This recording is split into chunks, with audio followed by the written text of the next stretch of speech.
हरिद्वार महाकुंभ में आज दूसरा शाही स्नान हुआ। इस शाही स्नान में तमाम अखाड़ों के साधु संतों ने आस्था की डुबकी लगाई। भीड़ होने की वजह से कई जगहों पर कोरोना प्रोटोकॉल के नियम भी टूटते नजर आए। हरिद्वार कुंभ का दूसरा शाही स्नान, अमावस्या पर आस्था की डुबकी, पाबंदियों के बीच गंगा में डुबकी। महाकुंभ के दूसरे शाही स्नान में भक्तों की भीड़ है। सोमवती अमावस्या पर भक्त आस्था की डुबकी लगा रहे हैं। मां गंगा के पावन तट पर अद्भुत नजारा है।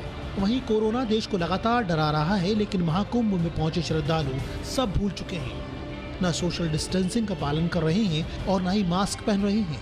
श्रद्धालु तो मां गंगे की भक्ति में लीन है, लेकिन जब इलाके के अधिकारी से इस बाबत सवाल पूछा गया तो उन्होंने भारी भीड़ में कोविड गाइडलाइंस के पालन पर ये जवाब दिया। आप भी सुनिए।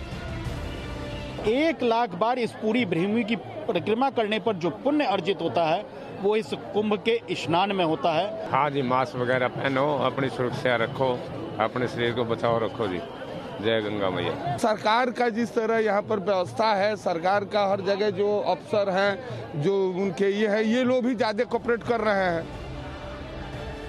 लेकिन महाकुंभ में कोरोना के लिए जगह जगह सैनिटाइजर पॉइंट बनाए गए हैं। लगातार लोगों को मास्क लगाने की अपील की जा रही है, लेकिन कोरोना का संक्रमण लगातार बढ़ रहा है।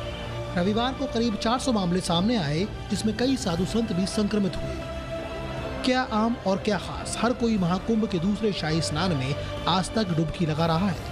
शाही स्नान पर सभी 13 अखाड़े मां गंगा में स्नान करेंगे, जिसमें 7 सन्यासी अखाड़े और 3 बैरागी अखाड़े और 3 वैष्णव अखाड़े भी शामिल हैं। सबसे पहले निरंजनी अखाड़े के संत का शाही स्नान होगा।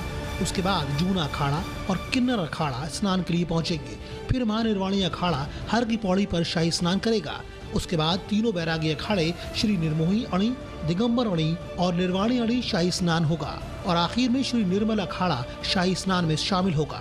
मास्क एक तरह से अनिवार्य रूप से लोगों को पहनने के लिए प्रेरित कर रहे हैं और कल तक काफ़ी चालान भी हुए थे, लेकिन आज भीड़ की वजह से हम चालान नहीं कर पा रहे, प्रैक्टिकली पॉसिबल नहीं है। नेपाल के राजा भी आज कुंभ के दूसरे शाही स्नान में शामिल होने वाले हैं। वैसे कोरोना के बढ़ते संक्रमण की वजह से कई तरह की पाबंदियां लगाई गई हैं। भीड़ को कंट्रोल करने के लिए जवान तैनात किए गए हैं। गाड़ियों की आवाजाही पर भी नजर रखी जा रही है। लेकिन हरिद्वार महाकुंभ से शाही स्नान की जो तस्वीरें आ रही हैं वो डराने वाली हैं। Bureau report.